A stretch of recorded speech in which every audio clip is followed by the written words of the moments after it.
With this video, I will teach you the basics of tanking and leading an Avalonian dungeon. For the equipment, you will need a regular hammer. This is an 8.3 hammer. These are the skills. You can see here this is Iron Breaker. It gives damage resistance. Use the third Q. Then you will need the inertia ring. The fifth W will slow the enemies when the second tank pulls the mobs. And of course you need the stun. The main skill of the tank is this 5.5 second stun.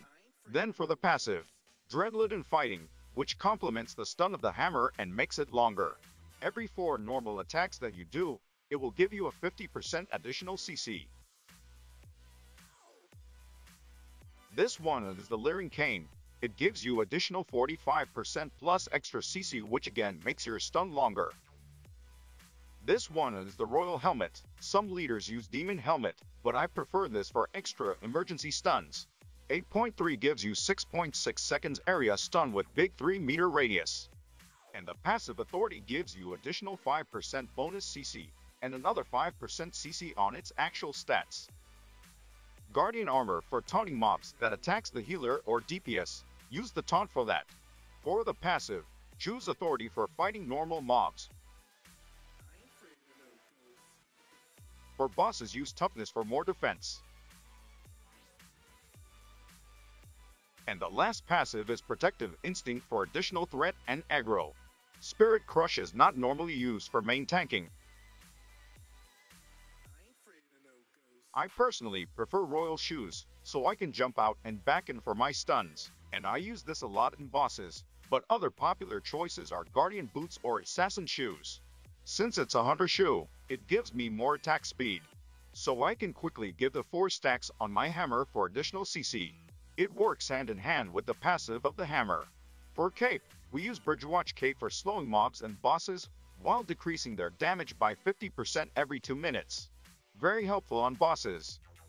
Now you will also need swaps or extra gears for bosses. The common weapon is a Blackwing Staff because of its first Q, Concussive Blow, which gives you 400% extra threat generation. This is very important on bosses since you need to have the aggro 100% of the time.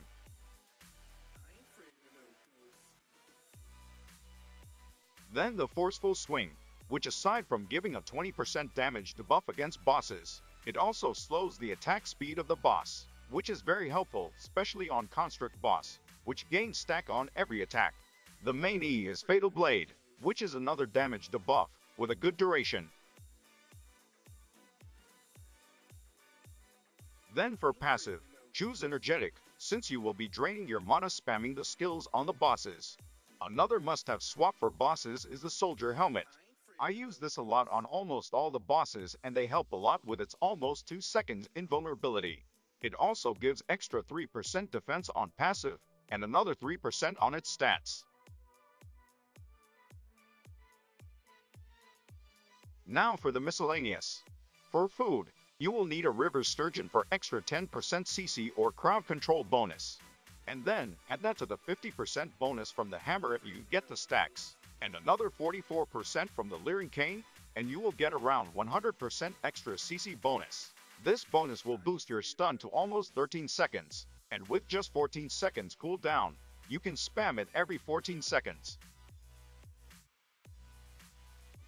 You also need food swaps for bosses. One of the best and cheapest is the Beef Sandwich. It gives you extra 13.5% HP for 30 minutes. As you can see here, I have around 4,000 HP, but when I use the sandwich, it will bring me to almost 4,600 HP. Mounts. The best mount for doing Avalonians is the Giant Horse. No questions. Also, make it a habit to bring at least 50 T4 poisons. At 200 damage each, we will make at least 10k of total damage, best used for bosses. Now for the party composition. This is the current composition that we use to date, and this is the current Arch meta. It is composed of 20 people since this is a 20-man dungeon. First you have your main or core roles on the left. You have your 2 Archons, first and second, for silencing and freezing the enemies in place. Then you have your second tank, who is in charge of the pulls. Then you have your main healer, who heals the main and second tanks. Then 2 party heals to heal the whole party using fallen staffs. Then we have a curse who uses Shadow Caller for mob debuff and also uses HP cut for last boss to stop it from healing to full health on second phase. 2 iron roots for big damage when linking mobs together, and a black monk for fixing messy pulls and additional debuff for mobs and bosses. Then on the right, we have the DPS or damage dealers. First, we usually get 3 permafrost builds, big area damage on mobs, and good slow on bosses, especially construct. We also have 1 blazing build, we only need 1, since 2 or more blazing skills don't stack together. The last spots can be 5 weeping bull builds, or 4 weeping and 1 melee axe or bear paws with specter jacket. Try to arrange the party like this every time, so if anyone leaves, it will be easy to know who, and easily adjust the group. This is what an Avalonian dungeon looks like from the outside. From tier 6 to tier 8, it all looks the same. For this part, I'm going to teach you the main tank rotation. The main tank's job is to make sure the mobs are in constant crowd control or CC, with either freeze, silence, slow, or stun. When the enemy breaks from the CC, they will cast their spell, which usually wipes the whole party on higher levels. Whenever you start the rotation, we need to make sure that you make 1 to 2 attacks first before the first arcane lands, so you can build up your stacks. You hit the mob once, and the stack counter appears. Then I also call for first arcane, or drops it right after my first attack. This style will give you exactly 4 stacks before the arcane ends. At 4th hit, the stun will be replaced by a stun buff, meaning any stun you do is now 50% longer, and this is the perfect time to drop your stun, right before the blue arcane debuff ends. Now the arcane debuff is replaced by a stun, and the DPS should continue doing damage to the mobs while they are stunned.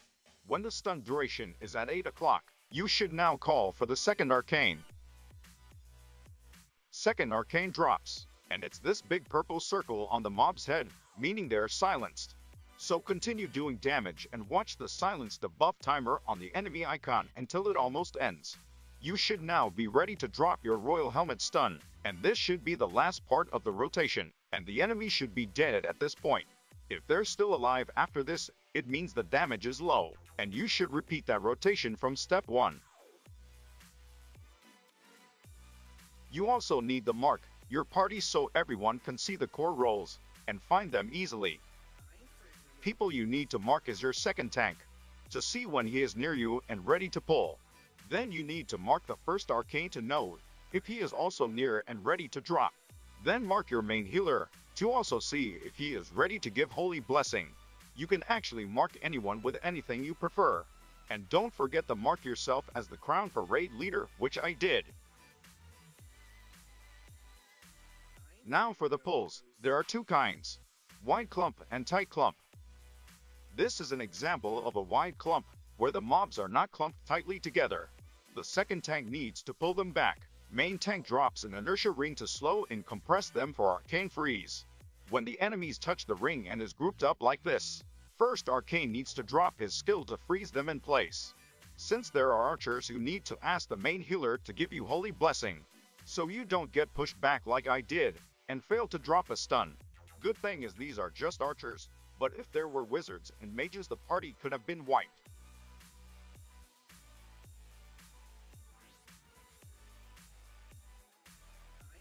Raid leaders also usually marks the melee with Spectre Jacket, so one healer can focus heal him while he do big damage. Now this is an example of a tight clump, but we are going to make them even tighter by pulling them back. Second tank taunts and pulls them back. Main tank drops inertia ring, and first arcane drops arcane freeze. Tank goes in to drop the stun before the arcane ends.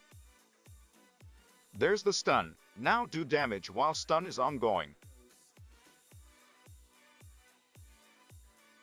When the stun reaches 8 o'clock, call for second arcane, which is a long silence.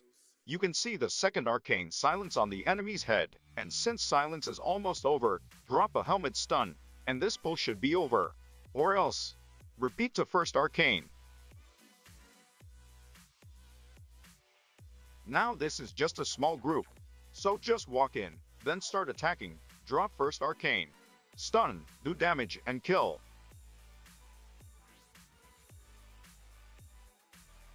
Same with this side, very easy group. For this pull, you will see this is a very wide group, and this is where the second tank uses his air compress skill. Watch out though, since you can only air compress balls, monks, acolytes, and spearmen. You can see here the second tank goes in and air compresses in the middle. He pulls all the balls towards him.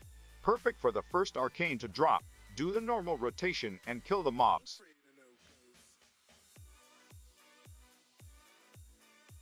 On this part, one ball was not included in the compress. So this is where the black monk should kick the balls to the group, so he can get an area damage.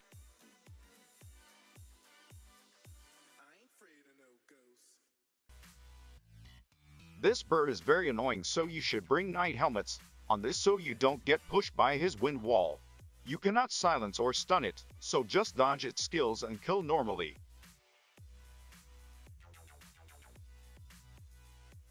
Now, these are one of the hardest hitting mobs on the game. You need to make sure you keep them silenced or else it's a sure party wipe. Just jump in and do your normal rotation. Make sure your timing on CC is perfect, or they will cast their skills and will wipe the party. The next one is another deadly pull if you make a mistake. Since it's a combination of mages and wizards, make sure you have both silence and stuns up during the rotation, or it will be another party wipe. This is another hard pull since it's a combination of 2 mages and 1 annoying bird. I tell the group to hug the wall when we go in, to minimize the wind wall push, and just make sure you keep the silence up all the time.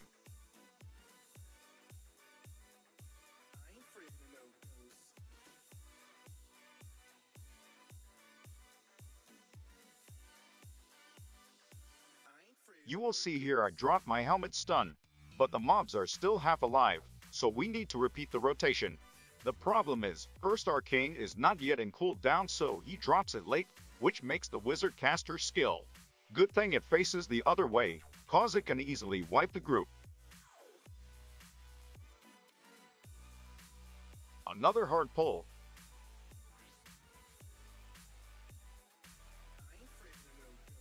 The second tank goes in and air compresses the spearman to the wizard. Then the first arcane should drop by now. See, there's no arcane that dropped, so you know what happens next. They both cast their skills, which means we're going to wipe. If that happens, we need to call for a reset. This is why the arcanes are very important to the group, since if they miss, everyone will die. If it's a mess like this, you should just go reset or leash the mobs. Oh, we've got a visitor. What is he thinking, lol? Bye-bye.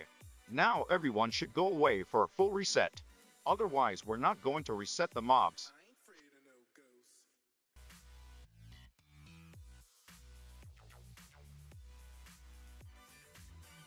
For the second round, everyone goes to the corner when the tank goes in for air compress. Then the first arcane drops. There's the arcane. Nice, we have a blazing. Make sure you don't get pushed by wind wall and miss your stun. After the stun, call for second arcane. Then Goriel helmet stun, and just kill it.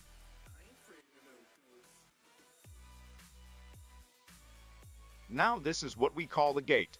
We need to break it, go in, and after it closes, you will have an extra protection from divers, since this is very hard to break normally. Now while waiting for the gate to close, which is 3 minutes, you can start getting payment for the map in Scout from each member. Map payment depends on the total amount of the map, divided by 20. Scout prices are usually 1 mil per dungeon, an additional 500k per additional dungeon level, divided by 20. This is the basics of raid leading an Avalonian dungeon. The next guide I will make is how to do the Avalonian bosses from the last updated patch. Make sure you hit the like button, and also subscribe so you don't miss it. Happy hunting!